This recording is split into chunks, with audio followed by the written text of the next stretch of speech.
ભાઈ હાજર નહીં અને કરણભાઈ માટે આ ભાઈઓ સરપ્રાઈઝ લઈને આવ્યા છે ચિત્રનું. કરણભાઈએ મને કીધું તું તમે કટ લઈ લેજો એટલે હું વ્લોગમાં લઈ લઈશ. તો ભાઈ આપણે જોઈ લઈએ છે એવું લાયા. ના ના ખોલો ખોલો તમે તાર વાંધો નહીં. મેં બનાવ્યું હતું ને આપણા કરણભાઈ ના ભાઈ છે કોમથી લઈને આવ્યા ભાઈ? કોમલપુર થી દશરથભાઈ નું.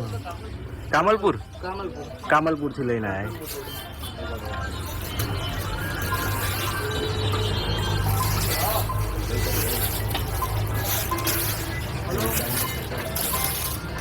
રેડી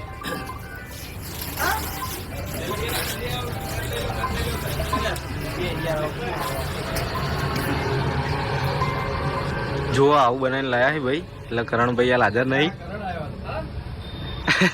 કરણભાઈ નું બનાવીને લાયા. મસ્ત મસ્ત હો રેડી. ના ના બનાવેલું કાલ મિયા લીધું ના જા ભાઈ લઈને આયા. મસ્ત કરણભાઈ હાજર નતા કે તમે કટ લઈ લેજો.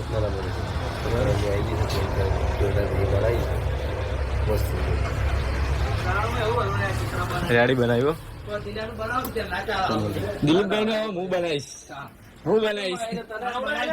ચાલ વીજ આલી છે યાર પેલું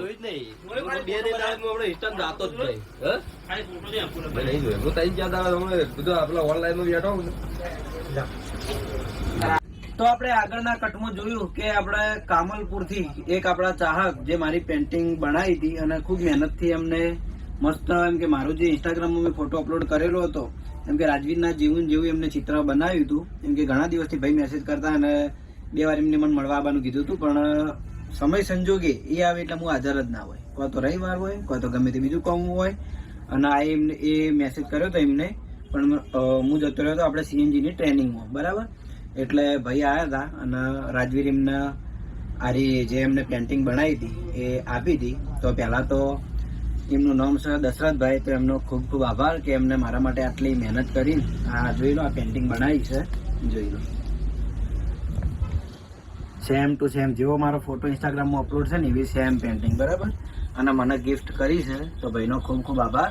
અને જીવનમાં ખૂબ પ્રગતિ કરો ને તમારા જોડે જે આ કળા છે એ ભગવાન માતાજીની કૃપાથી આગળ વધે એવી શુભેચ્છાઓ. ને હું હાજર નહોતો એટલે મેં પાર્લરના માણસોને કહી દીધું હતું કે તમે વ્લોગનો કટ લઈ લેજો. તો હું એ ભાઈ આવ્યા હતા આપવા માટે એ વ્લોગમાં આવી જાય બરાબર. અને ફરીવાર હું એમનો દિલથી આભાર માનું છું. જય માતાજી. તો હદના 7:30 થવા આવ્યા.